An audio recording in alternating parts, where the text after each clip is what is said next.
lawyer, Frances Dlamini, we heard her saying that she is now exercising her right for bail application in this regard. And of course, tried by all means to convince the magistrate that she is eligible for bail, and saying that she would be able to pay 10,000 rands bail. There were many interesting revelations that Dr. Nandi Pamakodumana made through her lawyer, where she said, for instance, she was threatened and intimidated by Thabo Bester, and was also, of course, forced to travel with the Thabo Bester. It was not on her will, but it was against her will that she went to Tanzania with Thabo Bester. But surprisingly, the same person who is saying that went against her will, of course, to Tanzania, is the same person that, of course, was seen in court with interacting with Thabo Bester. When talking to legal experts, trying to analyze now that concept, they were saying that this is just a delaying tactic, a legal game, whereby we see Dr. Nandi Pamakodumana can see that the net is now closing for her, and wants to exhaust all avenues to make sure that she's granted bail. You must remember that it is her and Zanda Moyo so far that have not been granted bail. However, the 10 others or the 9 others are out on bail, given that Thabo Bester is still in prison. That Dr. Makudumane at this point does not want to reveal the basis of her case or her defense, that in this instance she doesn't want it to be used against her. Talk to us about this.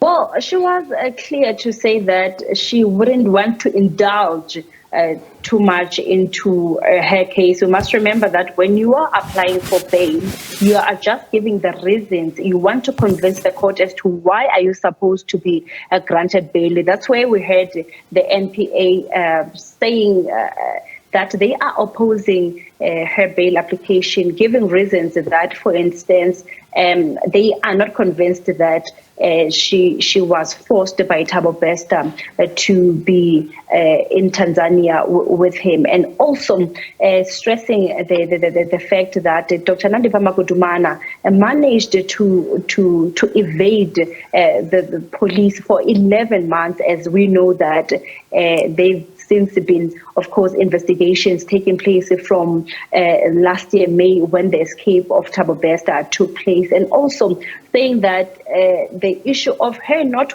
having the permanent address is a critical matter, because when you are asking for bail, the conditions, therefore, they would want to know whether you have a permanent address where they would find you. And state revealed that rather they saw that Dr. Nandi Pamakodumana has been renting out Aphumelele, apologies, colleague, but we do unfortunately have that interview there. That is our reporter, Aphumelele Dlalane, who has been monitoring the Thabo Bester matter, particularly the case right now that is currently underway of Nandi Pamakodumane's bail application. But let's take you to these visuals now in Soweto, in Dobsonville. We can see that President Ramaphosa has in fact arrived. He's flanked by his deputy, that is Deputy President Paul Mashatile. On the other side, there is the ANC Gauteng chairperson, Panyaza Lesufi, who just engaged my colleague now, Natasha Piri, not so long ago, when Natasha was asking some very frank questions about what exactly they've been able to do between 2019 and now. So these very important 5 years, but you would have heard the answer there from the Gauteng chair, being among others that they could have never expected that there would be COVID, so COVID would have immensely impacted our economic growth. Among some of the key priorities in that manifesto, when just perusing through it, is the transformation of the economy. Another one being universal access to healthcare.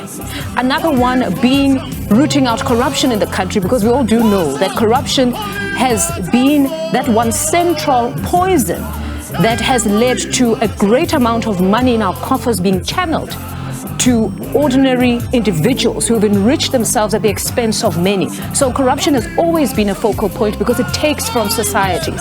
So these were some of the priorities they promised to deal with, but have they dealt with them decisively? Well, this particular event is the one where they get to reflect and account to ordinary citizens, not just the members of the African National Congress or supporters of it, but ordinary citizens. So it's quite an important event to hear that since those promises in 2019, what exactly have they achieved? But yesterday we had a precursor event where we saw the president, the ANC president, Cyril Ramaphosa, there he is again waving to the crowds. It seems it is a very jovial moment.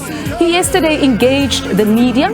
It's not very often that the media would say they get to have those kind of interactions, but yesterday was one of those where he engaged the media as well as academics, asked him some very robust questions around what exactly the ANC has managed to achieve thus far. It's almost 30 years of them in power, but we heard the President Cyril Ramaphosa even stating that when we look at where they took over from, apartheid South Africa, and then they come in. Since 1994, he believes the country is a completely different country than what they had inherited, which is most certainly something that most people would say indeed it's true. But one would then possibly argue that perhaps it was a low base, that apartheid was the lowest. So the comparison now, most certainly there's change, but it seems people are looking for greater change than the pace at which they have been moving. So most certainly a very important event this time around to account to those ordinary citizens as to what exactly they have achieved. And many have even stated that this event is in earnest the beginning of campaigning for the 2024 elections that will probably be the toughest for many political parties, in particular the ANC, which has been polled to go below the 50% mark, that it will probably be a season of coalitions this time around. But the ANC is still very confident that they will reach that majority on their own. But we do know now that there is indeed a proliferation of political parties. The likes of Ace Makashule have just launched their own political party, where many analysts are thinking perhaps they could chip away from the ANC support base. There's the Economic Freedom Fighters. You also have the likes of ATM, and as Natasha Puri also mentioned, what we saw not so long ago, the coming together of other opposition parties to form what we now call a multi-party charter for South Africa. So that as well is us seeing smaller parties organizing themselves to unseat the African National Congress. But will they be able to do so? One can only wonder, but most certainly the words that come out of the president today will be quite key to actually get clarity as to whether they are very honest about what they have achieved and where they have failed and what plans they have to correct or address the slow pace of change, particularly economic transformation, where many South Africans remain on the periphery of this economy. They do not participate, and our statistics show that the youth in particular are most affected by unemployment at this current juncture. Yes, our president flanked there by the Treasurer General of the African National Congress. As I said, very jovial there. It seems everybody is quite happy to congregate and meet the leaders today. It's been quite a while since a number of them have met to reflect on what has been done and what can be done. So it's most certainly, as stated, a very important event indeed.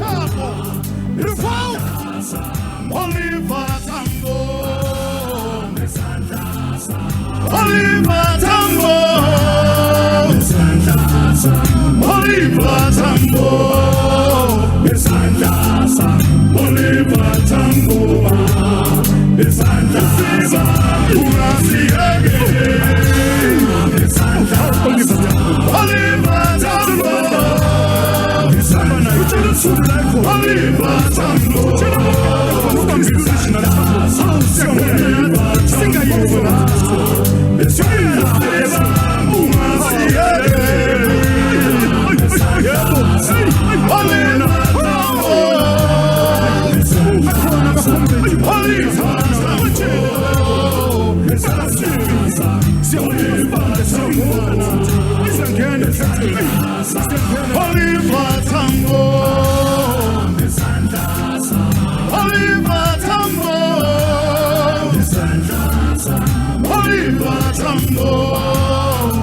All right, there's the president there still making his way to the stage.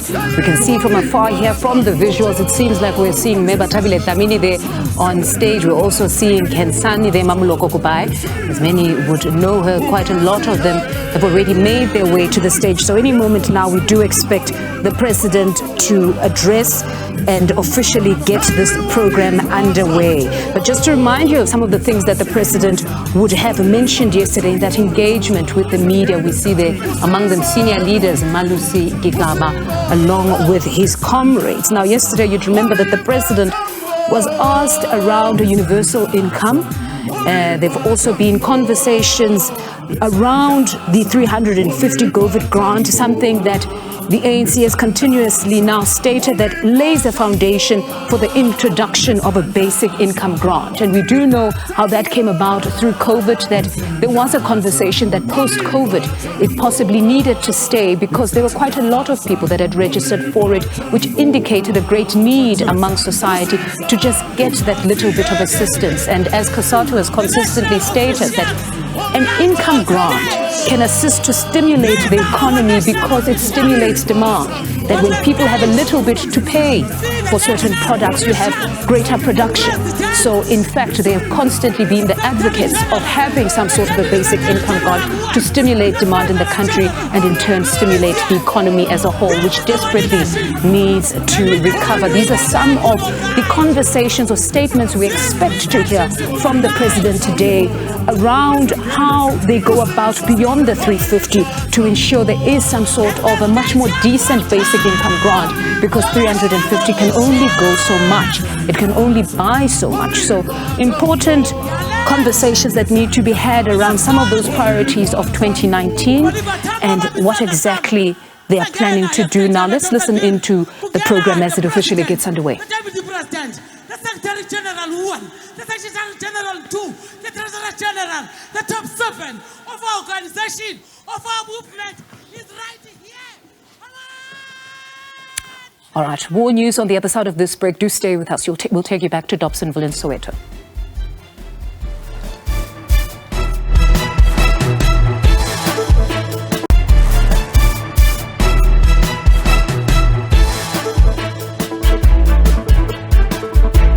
Welcome back. Thank you very much for staying with us. Now, AmaZulu King, Mrs. Zulu Kazwelithini, will on Saturday the 9th officiate the Reed dance, also known as Umkhosi Womhlanga, which will take place in Enyokeni Palace, KwaNongoma. Young maidens will present their reed to the king, a long-standing Zulu culture which, among others, aims to promote sexual abstinence among young girls. For more on this, we're joined by Professor Musa Qulu, founder of Indonsa Yesizwe. Professor, good afternoon and thank you very much for your time. Now, talk to us about the origins of this event, because we understand that the late Queen Manvombi brought the culture Yomhlanga from Eswatini.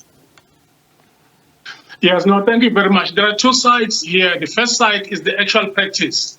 And the second side, of course, is the symbolism, the ideas that are contained in the practice.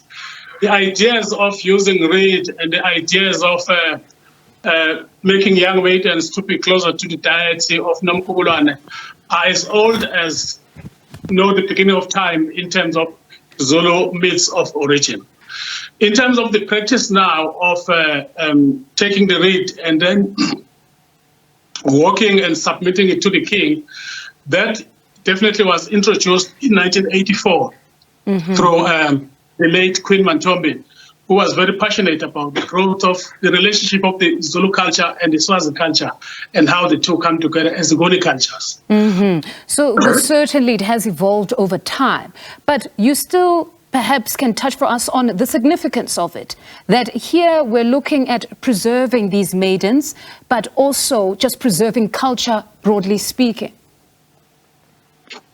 Yes, it is by and large a cultural event with very little rituality. But yes, it's also to put on display the feminine side of Zuluness. You know that Zuluness is perceived generally as masculine, people of war, people who want to fight, people who are always physically strong and so on.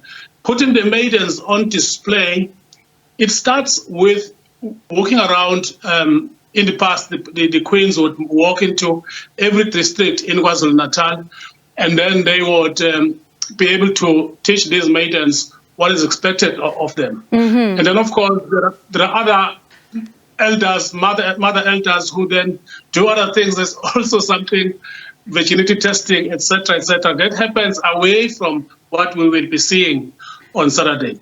What you see on Saturday is the culmination of ideas, of cultural ideas, of the myth of origin and the significance of women in not only Zulu culture, but in most African cultures, both in South Africa and in the diaspora.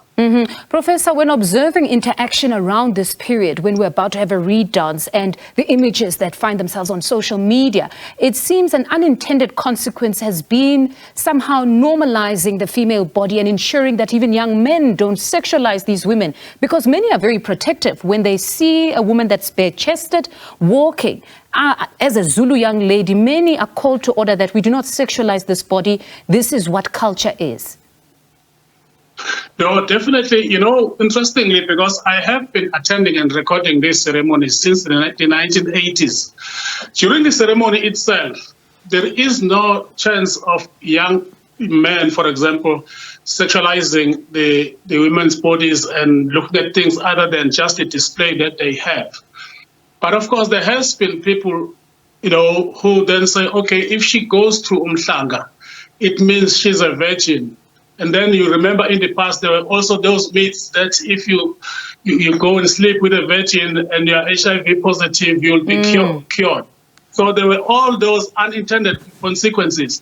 However, I must say that maybe in the past, a ceremony like this gets its balance when it is also balanced with the first fruit ceremony, which happens in December. And that first fruit ceremony is where a young man gets, you know, told and mentored out how to behave in society and all of that. I think His Majesty will most possibly also move into strengthening that other ceremony to make sure that there's a balance between paying attention to femininity of the maidens as well as the masculinity of the males during December. It's most certainly very, very important. It's a conversation now that let's not only focus on young ladies and their grooming, but let's also groom young men to become responsible citizens who protect women. And then just to the smaller reed dances, we understand there have been those kind of ceremonies building up to the main event, starting with one that took place yesterday in Makobeni. Talk to us about that one. Well, it's the same structure. The one at Makobeni was more of a regional kind of ceremony where you find that it's mainly maidens from Umkhanyakude district, which is there nearer to Swaziland. But also mayors from district mayors, Zululand district, mayors from King Cetshwayo, and mayors from other districts have been drumming up in preparation for next week.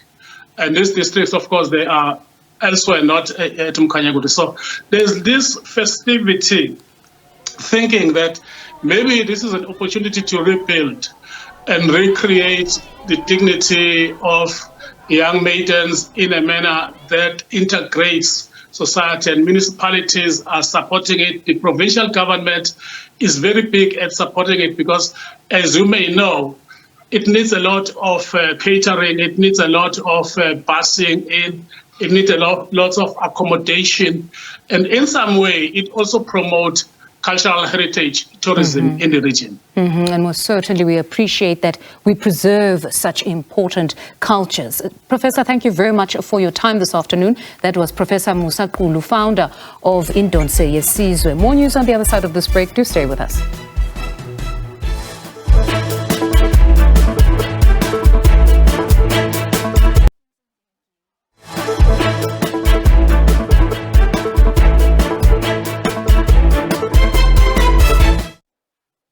Welcome back. Thank you very much for staying with us. Now, Zimbabwe's president-elect, that's Emmerson Mnangagwa, is set to be sworn in on Monday for his second term in office.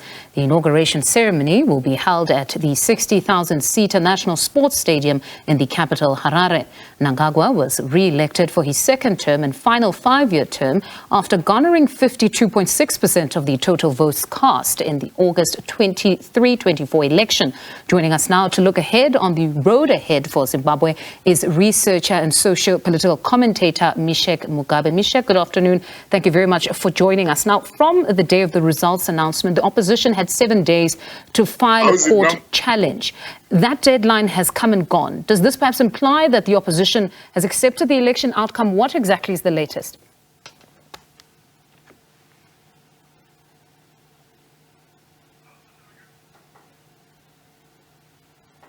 Mishek, I don't know if you can hear me, but can you just talk us through the very latest coming out of Zimbabwe at this point? Yeah, thank you very much, Mfundo. Thank you for having me. Look, the inauguration is planned to take place tomorrow, the 4th of September.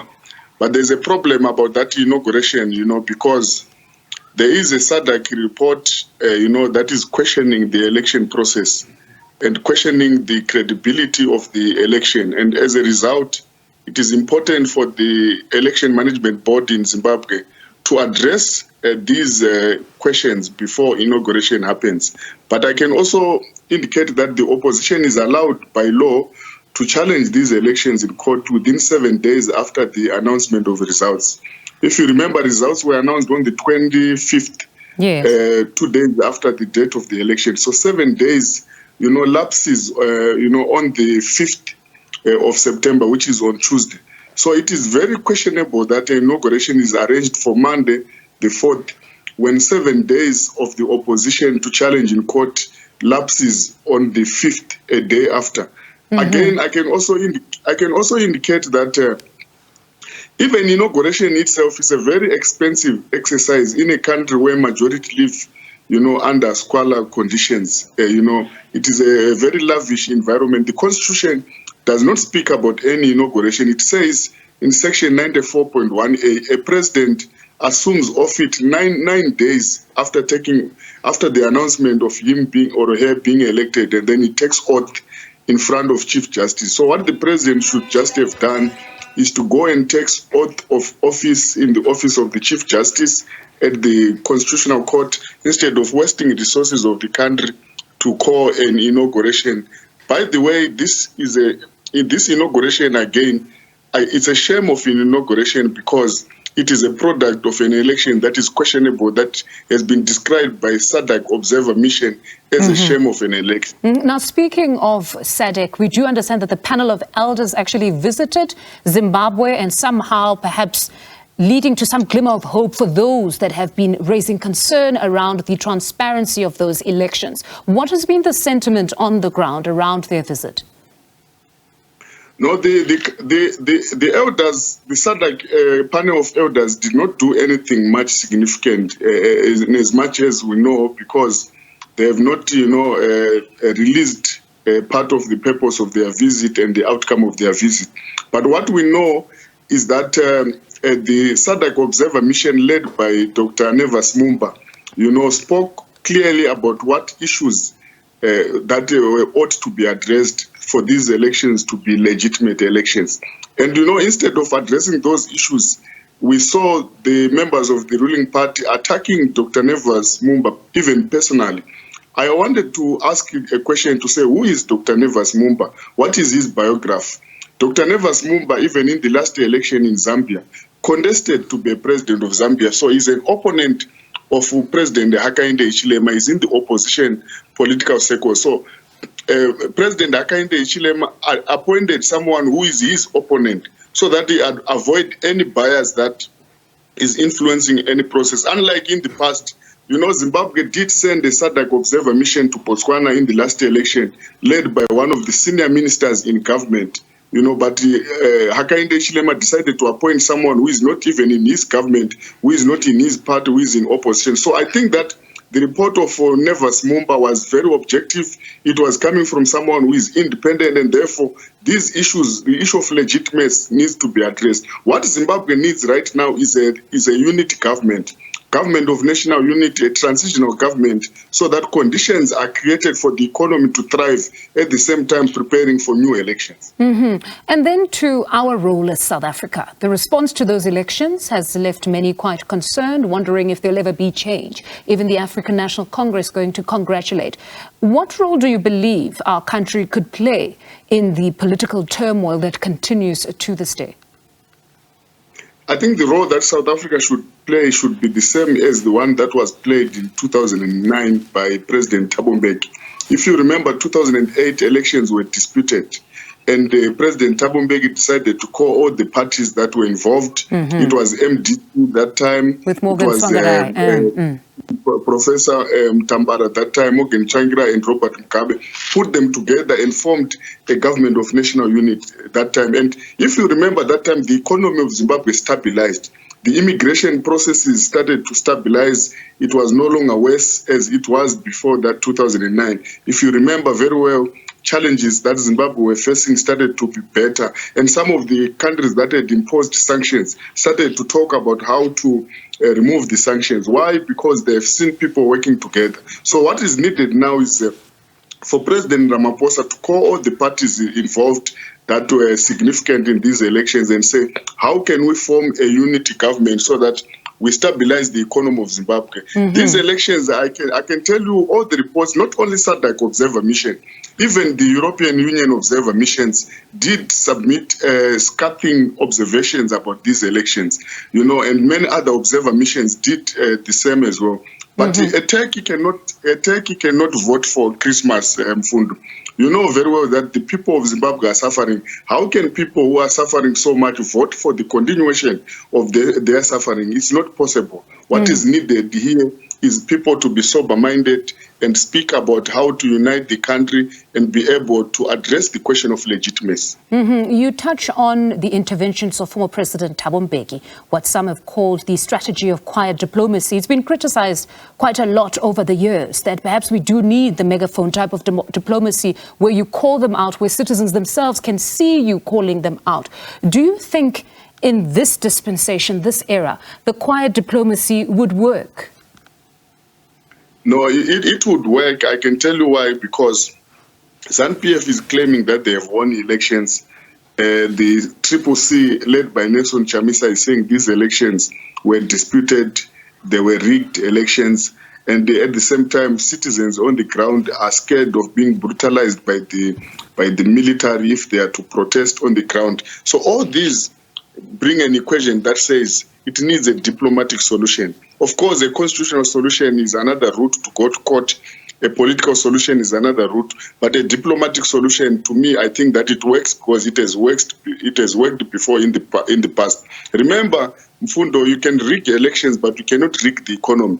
The economy needs diplomatic, understanding and interventions to ensure that when you trade internationally, locally, production, productive capital of the country, and all those put together, they all need legitimacy, credibility for the economy to function. Most certainly, and for investors to come to that particular country. Mishak, thank you very much for your insights this afternoon. That's researcher and socio-political commentator Mishak Mugabe. More news on the other side. Stay with us.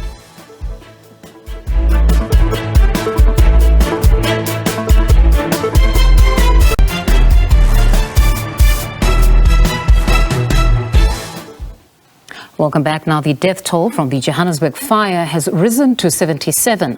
Gauteng Health Department has confirmed that Catherine Majid, a Malawian national, passed away in hospital last night.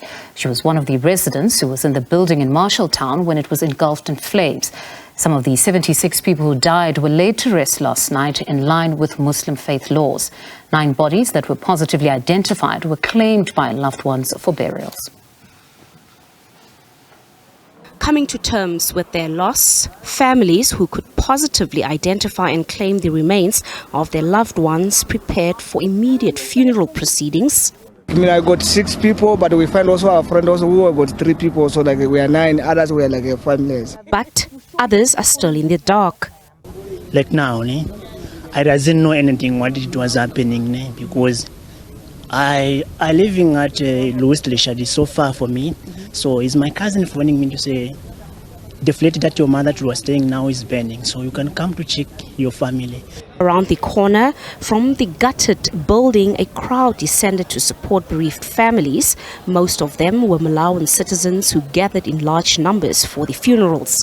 They are not here for for anything else, but they are here for solidarity, to give hand for their loved ones. We as a humanitarian organization, we provide holistic assistance and help for people that are in need. One part of it, yes, is the burial and so on. And of course, with that is the immediate needs of those that have become homeless. NGOs and churches also lend a helping hand. It's heart-wrenching. It's, to see what has happened. It's not just that death occurred, but it's the way that occurred. If you stand in front of the building when I was here yesterday morning, you can just imagine when you see the things hanging out the windows, you see the burglar bars, and just imagine what the people went through. They must not give up on what they're supposed to do because their loved ones need to be buried with dignity. A somber mood as the mourners left for the funerals. Others called for urgent interventions before a similar tragedy strikes again. Some heeded the call. Officials started demolishing shacks at other buildings deemed as safety hazards, with police on high alert. The building is handed over to us. We have a team of fire experts who are hard at work there. They are supported by our crime scene management team from our police headquarters. They are here. And we also have another team which is working with the pathologists there at Diepkloof Mortuary. They are doing their part also to can assist. But what we also appreciate is that they've also mobilized different embassies from SADC countries to can also come and work with us. DNA testing continues to identify the rest of the mortal remains. The Malawian embassy also helping to ease the process. Meanwhile, many survivors remain at the shelters around Johannesburg, while 33 people are still in hospital. Patricia Fasahi, SABC News in Johannesburg. All right, let's shift our focus to this developing story now. The SABC has noted with concern reports on social media platforms that the corporation paid 70 million for former SABC GCO Madoda Mqakwe's trip to the 2022 World Cup in Qatar. The reports emanate from an article published by an online media platform. It's called mybroadband.co.za. The SABC categorically states that this is fake news and there's no truth to these reports. And the facts are that Mqakwe's trip was fully sponsored by a stakeholder and the costs associated to it were not even close to the amount that is mentioned. All right, let's take you now to Dobsonville in Soweto to check what is the very latest. My colleague Natasha Piri is there. As you can see now on the stage is the chairperson, the Gwede Mantashe, speaking. Let's listen in a bit. Today is a manifesto review. A review is about giving feedback to all of you. Tell you that we committed to do X, Y, and Z. But we have achieved this, we have not achieved this. It is guided by the very important principle that leadership must never hide the reality to the constituency. And today, the president is going to do that review on behalf of the leadership of the ANC, all NEC members present here.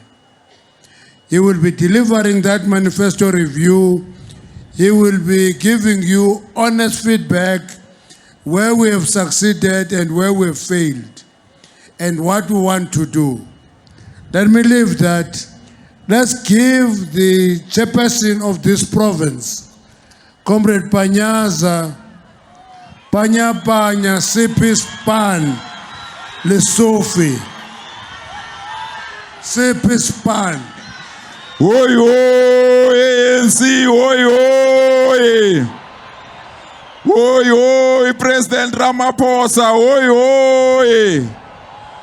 Oi, oi, SACP, oi, oi. All right, so those are live visuals there from Soweto and Dobsonville. As you can see, Panyaza, Panya, CP Span, as Gwede Mantashe has just called him, has taken the stand. I take it to officially open the program. You would have heard there Gwede Mantashe stating that this will in fact be a very honest account of what they've been able to do and what they have not been able to do and what they plan to do about those failures going forward. So a very important account to their constituency and broadly speaking to society that does continue to vote for the ANC, even though they are not members. But that's where I leave it for today. We're back next weekend. Take care.